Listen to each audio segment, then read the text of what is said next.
Bat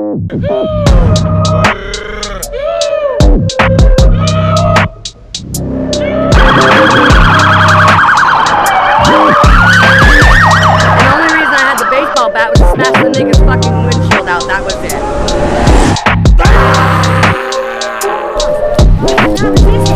I'm not even resisting. I'm not even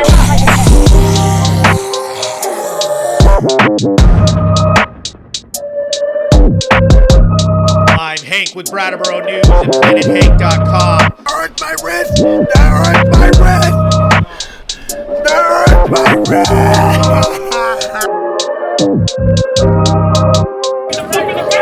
Get on the fucking ground right now! On the fucking ground! Ow! You're breaking my fucking wrist! What the fuck?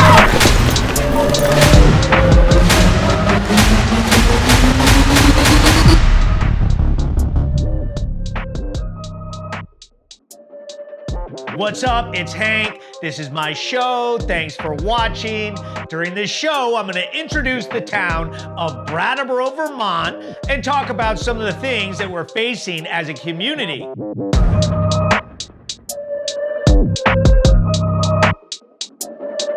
There will be action, there will be police content, there will be arrests, there will be some emotional situations.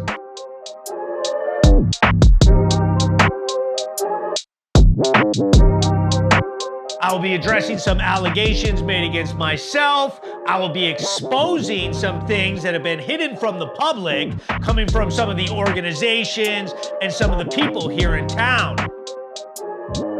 I'm going to talk about some of the chaos that we've all noticed creeping into our town and how we're all trying to figure out a way to make it stop. So here it is, the Planet Hank reality series, episode 1, Compassion is a Drug.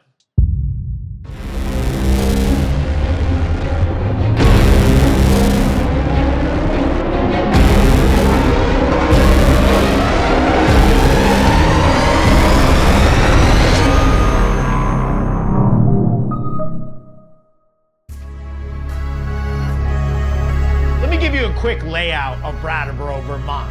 Okay, so you got North Brattleboro. You got all kinds of businesses up there. You got corporations, fast food, grocery stores. But one thing in North Brattleboro is you've got a bunch of hotels, okay? And at these hotels, there's all kinds of people using the emergency housing program and getting free hotel vouchers to stay at these hotels, which is drawing all kinds of homeless people and drug users and alcohol incidents into these hotels in North Brattleboro. So there's always something happening around the area as far as crime, drug activity, and a lot of accidents on the roundabout. You got downtown Brattleboro, Vermont. Downtown Brattleboro, Vermont has Flat Street, which I commonly refer to as the Pit. It's got the most crime out of anywhere in Brattleboro, Vermont. There's always something happening on Flat Street. You got the Brattleboro Transportation Center there. You have the Preston lot there. There's always drug usage. There's fights down there. There's always something happening with police activity in downtown Brattleboro, Vermont. There's also a lot of really nice shops that bring tourists into town, some day trippers, some window shoppers, some people going out to lunch. But it's sort of a place where all of these people sort of mix together, where you see drug usage and panhandling and tourists and, regular Brattleboro residents. You've got South Brattleboro. South Brattleboro has Canal Street, which is a hotbed for traffic stops. You've got a lot of low-income housing in South Brattleboro. You've got Groundworks Collaborative, which is the homeless shelter, which is right on South Main Street, sort of where downtown and South Brattleboro meet. On Canal Street, you can always expect to see traffic stops. You're always getting domestic violence calls. And there's always quite a bit of crime happening around South Brattleboro.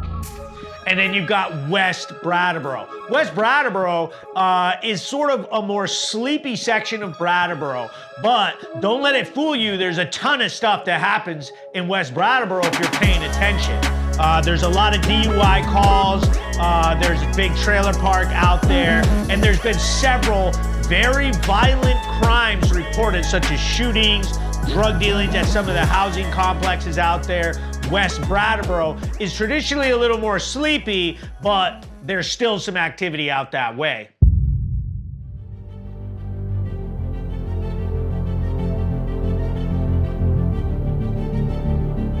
So if you've been paying attention, I own Brattleboro News. I've been making news videos about crime and arrests and stories around town for a little over a year now, and it's caused a huge controversy out in town. Okay, so we are looking for somebody who is at McDonald's and has a warrant.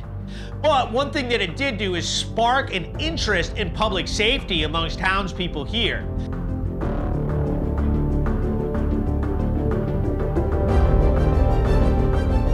So Brattleboro Police Department's Chief Hardy started the Police Data Project, and that collected a bunch of data about crime and drug usage, and it showed that we have a very high rate of disorderly conduct in town. So she developed the Downtown Safety Action Plan and went to Select Board with 3 different items that she wanted to get passed, and all of them were passed. 1 was to ask for more officers, 2 was to get a substation in downtown on Flat Street, and 3 was to make a acceptable behavior ordinance for downtown. Once the Downtown Safety Action Plan was implemented and voted in by Select Board, the defund the police far left progressives started getting pissed. They petitioned so that they would have a chance to go to a special RTM meeting and override what the Select Board's ruling was. So they basically stacked the caucus and got the special RTM meeting to throw out the downtown behavior ordinance.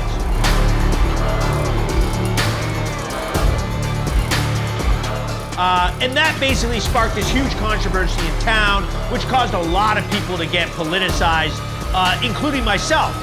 So I wanted to get involved. I pulled a petition to become an RTM member, and I started a political group called Real Progress and formed a political action committee, or a PAC. Thank you. Clap it up for yourselves. Brattleboro, Vermont. Look at this event, Real Progress, Brattleboro, Vermont. Our very first event. I am absolutely humbled by how many of you people that I see online talking about me, saying all kinds, and then such good things, amazing things, some bad.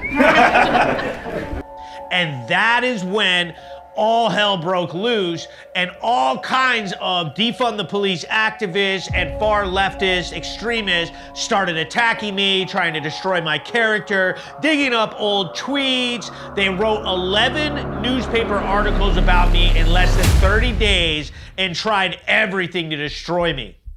So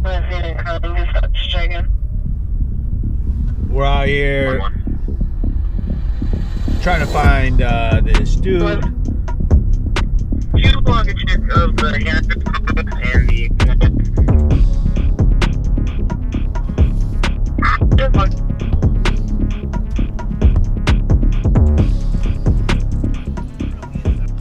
Okay, so what I have here is my Freedom of Information Act request, which I basically got all the correspondence between some of the defund the police activists here in town who tried to attack me and tried to attack Chief Hardy from the Brattleboro Police Department and make all kinds of allegations like that we were colluding with each other or she was doing some nefarious act. I'm headed down to the Select Board to help support Chief Hardy because there's all kinds of stuff going down with a check-in about the Downtown Safety Action Plan, and people are trying to push back against the new substation that was proposed and voted in by Select Board.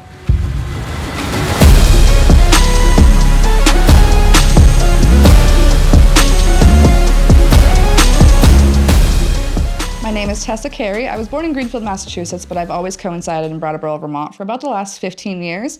And my free time outside of being a mom of 2, I mainly focus all my free time on mental health with adults and children. I'm currently in school for psychology and addictions and mental health. Okay, so I had the opportunity to interview Tessa Carey, a worker at Groundworks Collaborative. and I found it deep in my heart, very deep in my heart, to find a way to give back. So I started applying around like mental health resource things, and I thankfully found Groundworks of Brattleboro, Vermont. And I started there in about October of 2024, and I was ecstatic. It was very exciting for me. In this Freedom of Information Act request that I have, I'll be showing all kinds of documents that show this long history of anti-police rhetoric that these people from Groundworks have. They literally have thrown officers off the property. They've refused to accept homeless people, and just because they were dropped off by police. Now, why did they come after me? Why did they go after the police department? Because at the root of all their intentions is their desire to defund the police and basically snatch the police budget and suck it into the human services companies or nonprofits that they all work for or they all have some sort of stake in the game for.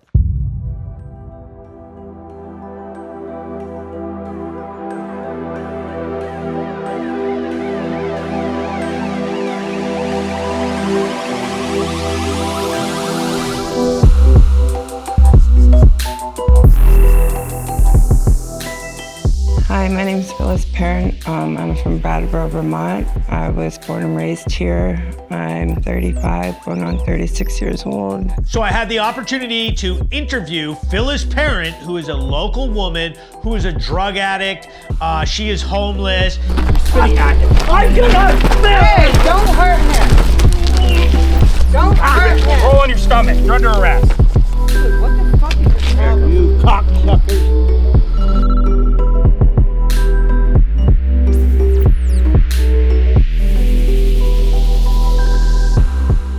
I'm currently homeless right now and dealing with a lot of trespasses, and I don't understand why. I feel like I'm being targeted and I need help. That bitch in there, I don't know what it is with people, but people have been seriously fucking with me and I'm not liking it, dude. Like, I'm about to file some sort of harassment on these people because... In what location? Random people, like... Brattleboro Police Department responded with multiple officers and located a woman who they have dealt with in the past who had an active no trespassing order for the property. Hi, everybody! Picture of fucking mask on.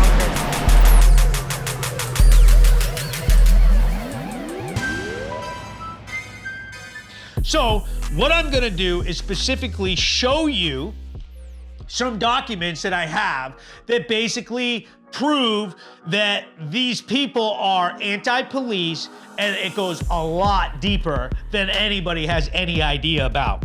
I was a Groundworks shelter advocate worker, which basically just meant my main duties were taking care of the people that were there at the time, dealing with a lot of harm production, dealing with a lot of overdoses, unfortunately, taking care of them, helping with clothing donations, helping with dinners and meals, and helping them basically just help themselves is the best way I can put it. She worked every day in the shelter helping homeless people, and they fired her when she called the police after she was assaulted at Groundworks. I lost my job in the middle of January, and it was due to unfortunate circumstances of there was a client that unfortunately was suffering through a lot of mental health issues and ended up assaulting me. I've gotten food poisoning 3 times from their pasta. It's gross. Very much so. What is it? I'm not sure. What's it supposed to be like? I don't know. I'm not even sure what that is. Then they give that to you for free, like what, Yeah. once a day? No, they, they do dinner every night, and they do breakfast every day. Lunch is kind of a free-for-all. Sometimes they have it, sometimes they don't. Yeah, and right now they're no trespassing a mentally handicapped person.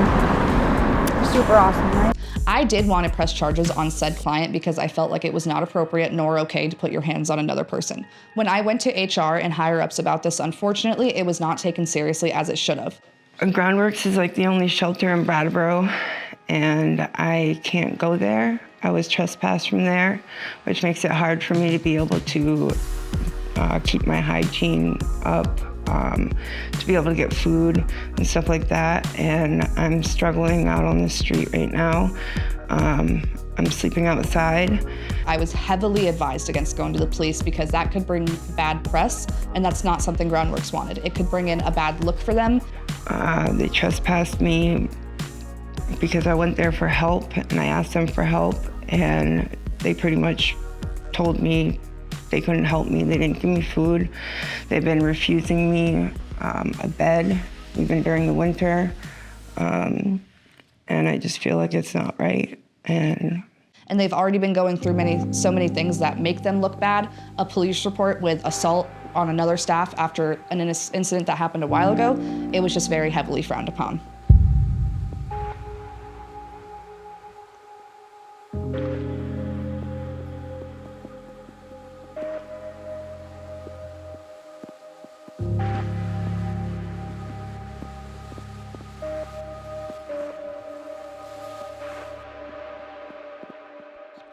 So, in this paperwork right here, this is an incident that happened where Brandon O'Brien overdosed at Groundworks Collaborative, the homeless shelter here in town. And during that call, Groundworks refused to call 911 or the police. They called directly to Central Fire Station and had the firemen respond to Groundworks, and the police department and 911 had no idea about it. Now, this email here is from Assistant Chief Keir, which documents how the first responders, the police, and the firemen were mistreated during that call. All right, so hi, I'm Brendan O'Brien. I'm from Brattleboro, Vermont. I've been homeless here on the streets for like off and on 10 years. I do carpentry jobs here and there. Yeah. Firemen gave Narcan to Brandon O'Brien, and when he woke up, he became aggressive and started trying to fight firemen and staff at Groundworks. And the firemen basically called over the radio for police backup, and the police had to scramble all across town because nobody had any idea that they were even at Groundworks at all. So when a lot of situations happened, like overdoses or violence, we were encouraged personally amongst each other to always call the non-emergency line unless an emergency truly began. Then we called the emergency line. But that was just between us staff. HR was very, very against police unless they absolutely had to be there. And even at times where the police did absolutely have to be there, Groundworks did not want police presence there. So at Groundworks, they have these bathrooms that, like, if you don't move for a while, the lights flash to alert the workers that someone could be ODing. So I was in one of the bathrooms. I had done some heroin, and I OD'd, you know, and so the lights were going off, and I guess they didn't call 911, they called the fire department. And police rushed over there and had to basically like detain Brandon O'Brien and make sure that he wasn't gonna hurt somebody else or fight a fireman, or one of our firemen wasn't put in a situation that they basically didn't sign up for. When I wake up out of, you know, in that situation, I'm usually swinging violent because I'm scared, you know, I'm scared. It's like a self-defense mechanism. I don't want people near me. I don't want to be touched. I don't know what's going on. I don't know if people are running my pockets or whatever the fuck, you know, so. The employee of Groundworks walked into the bathroom that Officer Simeon was in, one of our Brattleboro police officers. After the opioid overdose occurred, Officer Simeon took the syringe full of suspected drugs and squirted the drugs down the drain, dispensing of them, before he put the needle in the needle disposal box. He got rid of the drugs before he put the needle in the disposal box. There was multiple times where even myself, I wanted to call the police because I felt like things were getting violent or I felt like they were getting out of hand. And I was always told, no, like the police presence is not wanted here. They're a bunch of dicks, they're a bunch of assholes. We don't want their opinions. We as the shelter workers can handle it. The one situation that stands out is just like people overdosing and some people being treated like they're allowed to be there even after overdosing, and their policies are that if you overdose or do any kind of drugs or anything there, you get suspended and kicked out. The Groundworks employee wanted to be able to have him or someone else be able to go back into that box and get that needle full of drugs out and either use it himself or someone else use those drugs. Yeah, really hard to remember most of it because I was out of it, but yeah, I OD'd, they called the fire department, and then the fire department called backup for the police, and I think I said no, I didn't want to go to the hospital and left or something.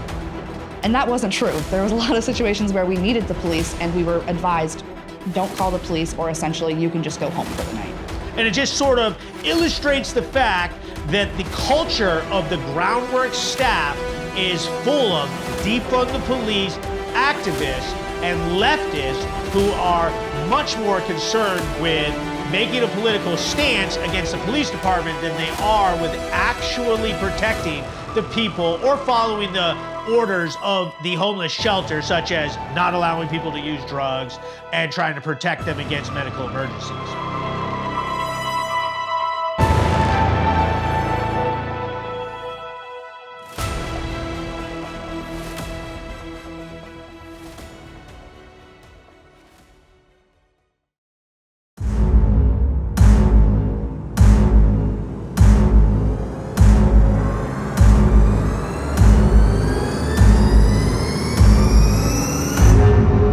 Okay, and this is where it gets nasty. This is where it goes to a whole new level.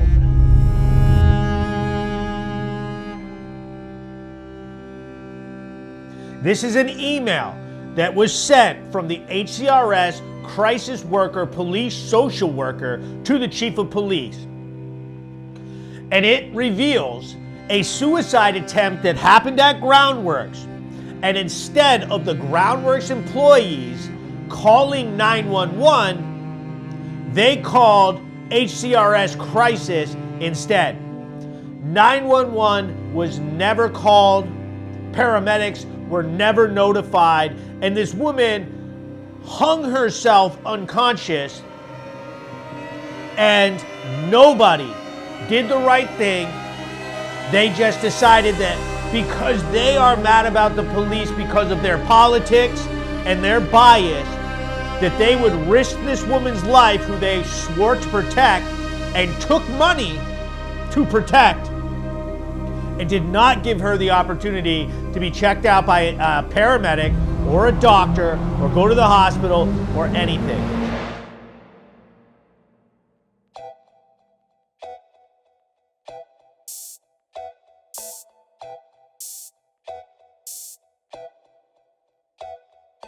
So we're flying. We just got a call that Howard Silverdale is getting arrested because he's out past his curfew. He's violating his conditions of release. And I'm just about to pull up on the scene here. I hope I don't miss it. Dispatch, you just went over to the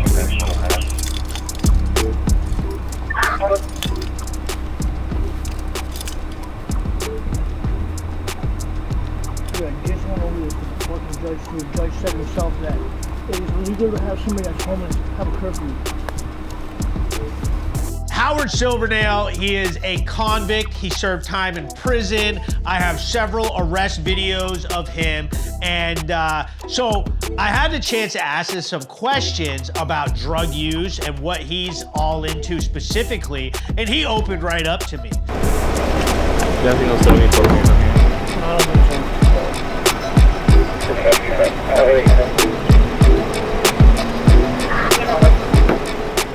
He literally took me to this park where he met up with me and was willing to show me how he would smoke crack, the whole process, how he got the stem, how he cooked the chore boy, how he prepared it. You load that bitch up.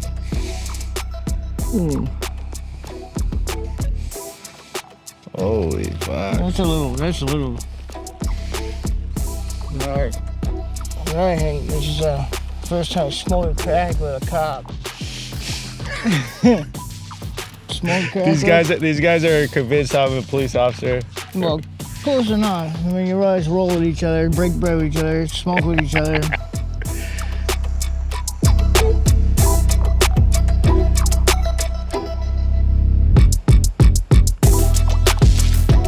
There you go.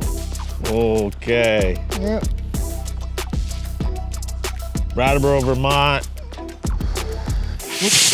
Oh, now I'm addicted. Now you're smoking crack too. Sorry about that. And then while I interviewed him, he sat there smoking crack the entire time and getting high and walked me through the process of what happens in Brattleboro and what crack cocaine does.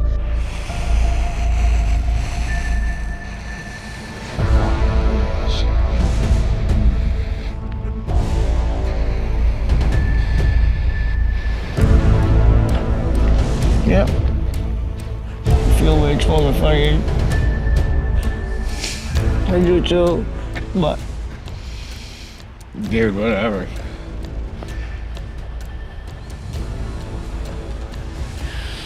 Well, there it is. Brattleboro, Vermont. Smoking crack.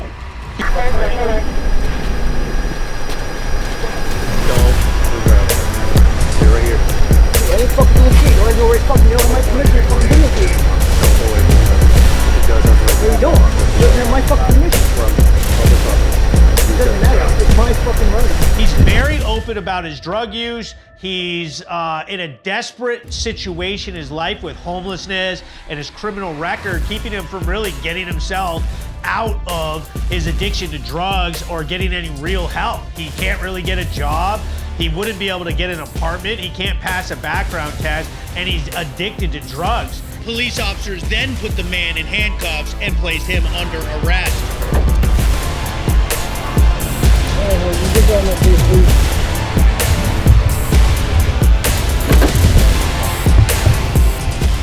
He also met up with me on Flat Street and was chasing the dragon, in his own words, which he called it, chasing the dragon, which is smoking heroin, freebasing it out of some tinfoil. You?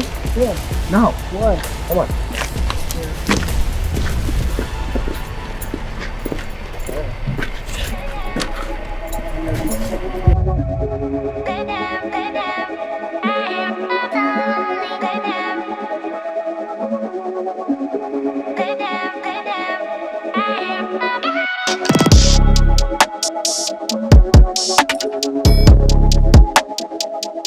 Cops are fucking weird, dude. Yeah, you are. You carry me because you feel bad now. Because I said what you fucking were. After you talk a bunch of shit to me. I'm in a wheelchair. I'm crippled. Yeah, I'm an addict, but I'm a person, dude. And I don't give you the right to treat me like shit. Or anybody at the hospital. You understand that? I'm a human fucking being, dude. I threatened bodily harm. Kicked me out. But that cocksucker who can take fucking people's money. There are a lot of people, they'll let me sit in there and fucking jam a needle in my fucking arm, right? I can jam a needle, I can go in there in the bathroom, jam a needle in my arm, and fucking overdose, right? 5 times they'll let me come back. They won't kick me out for that, though. They won't kick me out for that, will they? Where the fuck are the rehabs?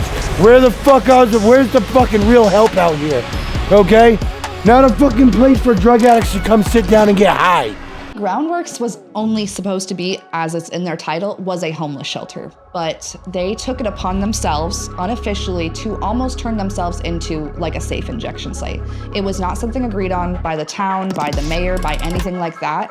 It was kind of just HR and Groundworks themselves kind of came up with it in private and secret between all of us, that we were basically going to cocoon ourselves into our own private sector, if that makes any sense, and we were going to block out things like EMS, the police, reporters, and things like that because it wasn't getting ran the way it was supposed to.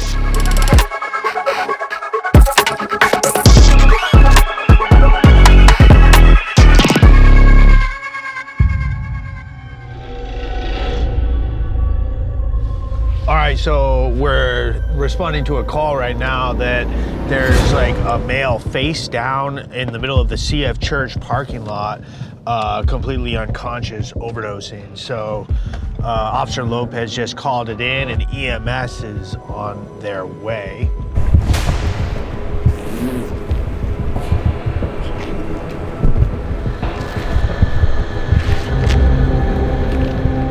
Brandon O'Brien is a local guy who is a drug addict. He loves using drugs. He talks all about his drug usage. So there's all different types of fentanyl. There's xylazine, down that people shoot. So there's real heroin, which is like brown or tintish white, sometimes gray.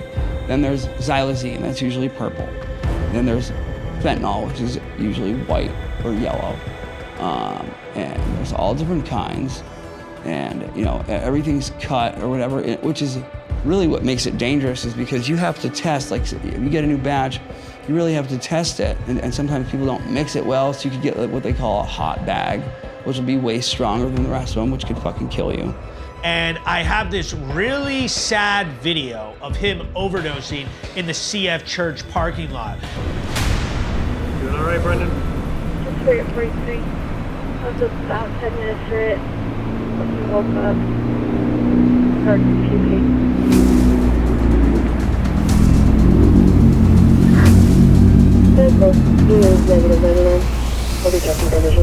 I watched the breakdown of our laws in Vermont as he denied medical services. He told everybody to leave him alone. And basically what happened was all of our first responders, our social workers, our hospital staff, our police, our fire and EMS workers were no longer allowed to do anything by law. I was at CF Church and I had done some heroin, a lot of it, and argued with my girlfriend for a little bit and stumbled around. And then I woke up, there was like fucking a shitload of people there. There was like at least 12 of these fucking just hired on kid cop things that aren't real cops, and then EMTs and a whole bunch of people. They're all shining their lights in my face. I can't fucking see a thing. Okay, do you realize if we go, there's a good chance you could die tonight? Yes, do. You fully understand that? Yes. You answer all of our questions appropriately. You want us to check you out, assess you in any way, shape, or form. And Brandon O'Brien, in a complete dangerous state, ended up walking away from an overdose scene and spent the night behind Dunkley's on Flat Street behind a dumpster, alone, throwing up, probably overdosing again.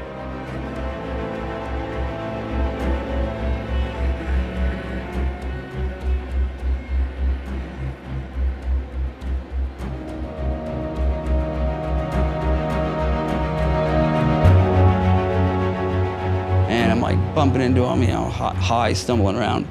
And they asked me a million times if I wanted to go to the hospital, and I said, no. And I told them we could all do a group hug or whatever, but I'm gonna walk this way, they could all walk that way, I'm not going to the hospital. Please stop asking me the same fucking question.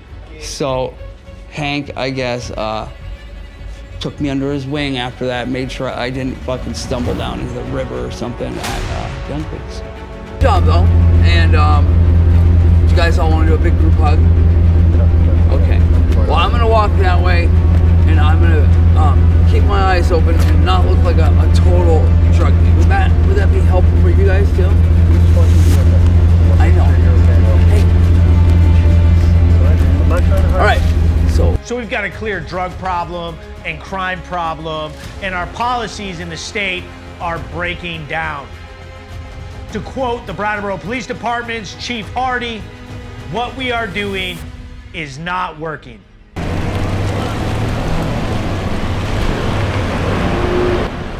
If you're interested in seeing more, make sure you subscribe to me and follow me on social media, and be on the lookout for Planet Hank reality series episode 2.